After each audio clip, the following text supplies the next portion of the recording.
হযরত আদম থেকে নিয়ে সকল যুগে সকল কালে একটি দল উপর আর একটি দল থাকে বাতিলের উপর। এই হক এবং বাতিলের দ্বন্দ্ব আজকে না, পৃথিবীর শুরু থেকে কিয়ামত পর্যন্ত হক বাতিলের দ্বন্দ্ব আছে, থাকবে। হকের দল আসে দুর্বল হয়ে, আর বাতিলের দল হয় অনেক শক্তি নিয়ে।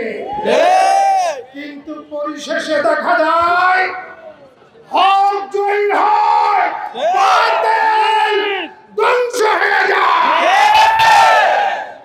ইতিপূর্বে আমরা দেখেছি বিগত 16-17 বছর যে জালেম শাহী এই দেশে জুলুম অত্যাচার যা করেছে, দেশবাসী একটা শ্বাস পর্যন্ত ফেলতে পারে নাই। ওই জালেম শাহীর উপরে বল করে এই তথাকথিত এই বাতিল গ্রুপ, এই সাদিয়ানি যাদেরকে বলা হয়, যে তাণ্ডব ইতিপূর্বে করেছে, এক নিন্দাজনক ভাষা আমাদের না। তারা ওলামায়ে কেরামকে যেভাবে মেরেছে, আহত করেছে, আমাদের এক ভাইকে শহীদ পর্যন্ত করেছে।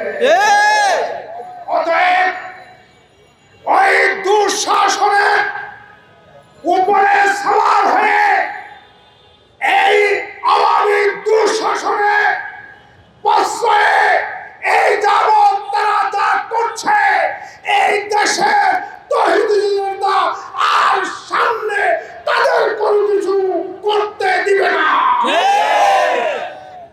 বন্ধুগণ, এই দেশের সর্বশ্রেষ্ঠ ব্যক্তিত্ব হেফাজত ইসলাম বাংলাদেশের আমির সহ বরেণ্য 12 জন আলেমের বিরুদ্ধে মিথ্যা মামলা করেছে।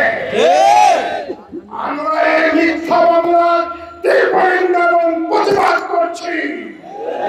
অবিলম্বে মামলা যদি প্রত্যাহার করা হয়, হেফাজত ইসলাম সহ দেশের আপামর মুসলমানরা কঠোর কর্মসূচি দিতে বাধ্য হবে। পরিষ্কার ভাষায় বলে দিতে চাই, হক বাতিলের প্রশ্নে বাতিলকে যদি বর্তমান অন্তর্বর্তীকালীন সরকারের কেউ প্রশ্রয় দেয়, আমরা তা কখনো বরদাস্ত করতে পারি না, পারব না। অন্তর্বর্তীকালীন সরকারের প্রতি দাবি জানিয়ে বলবো, বৈষম্যের জন্য এই দেশে যেরকম ছাত্ররা জীবন দিয়েছে, এই দেশে আলেম হাফেজ সহ সকল ধর্ম নির্বিশেষে অনেক লোকের জীবন দিয়েছে। তাই আমরা মনে করি বাংলাদেশে দুইটা না